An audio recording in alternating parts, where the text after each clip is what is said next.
l'expression de ces jeunes femmes, de ces hommes et de ces jeunes garçons s'adressait à l'élu, mais au sens large du terme. Il n'y avait pas de revendication pour la mairie de Pau et il n'y avait même pas de revendication pour un responsable politique. Ce qu'il y avait, c'était la demande que soient retransmis ou transmis leurs questions et leurs inquiétudes. Alors, qu'est-ce qu'il y avait comme question? C'est très difficile parce qu'ils ont abordé de très nombreux points et parfois des points contradictoires entre eux. Ce qu'il y avait, c'est l'expression d'un malaise social, les difficultés à vivre la vie de tous les jours, le sentiment d'injustice, mais d'injustice tous azimuts. Par exemple, ils ont beaucoup insisté sur le fait que ce n'était pas possible que des gens qui ne travaillent pas reçoivent des aides qui les mettent au même niveau que ceux qui travaillent, et même quelquefois moins. Et donc, ce qu'ils ont exprimé comme étant le refus de l'assistanat, ceux qui étaient là, je ne dis pas que ce soit général, parce que donc ils avaient fait de ce point de vue-là un sondage parmi leurs amis, nombreux, et donc ça c'est le premier point. Le deuxième point, c'est le sentiment de ne pas être représenté. Et alors ils ont beaucoup insisté sur le fait qu'ils voulaient que les élections soient organisées avec une représentation proportionnelle juste, qui intègre tous les courants d'opinion, parce qu'ils ont l'impression que leur sentiment n'est pas pris en charge.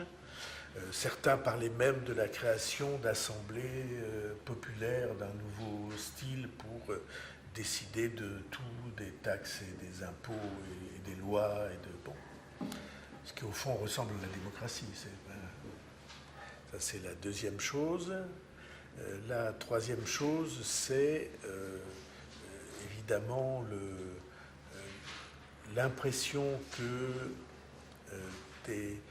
des problèmes nouveaux doivent être pris en compte, en particulier contre des lobbies ou contre des forces économiques très importantes. Il y en a même parmi eux qui défendaient l'idée de la suppression de la propriété privée, de la renationalisation de beaucoup de choses. Et puis en même temps, il y avait des revendications qui touchaient au système éducatif, mettre fin à la réforme du bac, mettre fin à tout ce qui approche de l'idée de sélection. Vous voyez, comment répondre à ça? et vous voyez que c'est exactement le mot que vous utilisez. Vous voyez que tout cela montre des revendications extrêmement disparates, extrêmement contradictoires entre elles, extrêmement difficiles à prendre en compte et à assumer. Mais elles ont tout un point commun, c'est un sentiment de frustration en face de l'évolution d'une société qui, depuis des années et des années, même des décennies, ne répond pas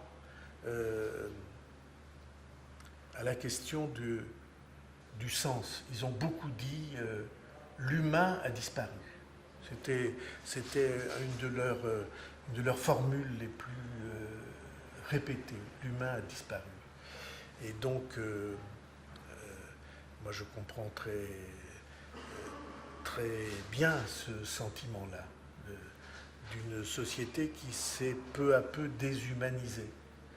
Et je suis persuadé, même si les réponses sont très difficiles à trouver, que c'est cependant sur cette question du sens de la société qu'il faudra répondre à un mouvement qui n'est plus un mouvement centré autour du prix de l'essence et du gasoil, qui est quelque chose de beaucoup plus large, de beaucoup plus vaste, donc de beaucoup plus difficile à saisir, bien entendu, mais qui cependant traduit des attentes ou des frustrations profondes. Concrètement, qu'est-ce qu'on peut faire dans les jours qui viennent?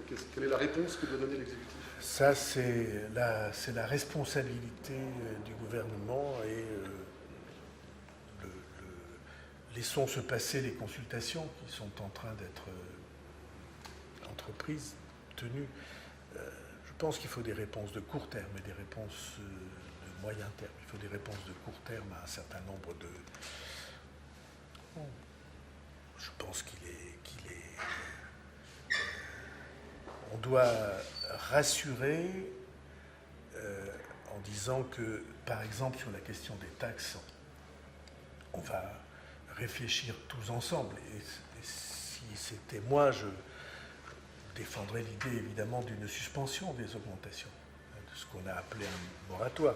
Qu'on prenne le temps de réfléchir et pendant le temps où on réfléchit, qu'on n'ait pas de nouvelles augmentations. Mais ça ne se limite pas à ça. Il y a des questions qui tiennent à la société que nous formons tous ensemble, à la manière dont les décisions sont prises, et ceci est une réflexion qui peut prendre plusieurs mois, mais qui, à mon sens, est précieuse. Ils ont demandé à ce que vous soyez leur relais, c'est ce que vous allez être? Oui, ils ont demandé à ce que je transmette leurs questions, ce que je ferai fidèlement. On est dans une impasse actuellement ou pas encore? Quand on voit les degrés de frustration auxquels on arrive. On est dans une situation de blocage dont il faut sortir. Merci bien. Dernière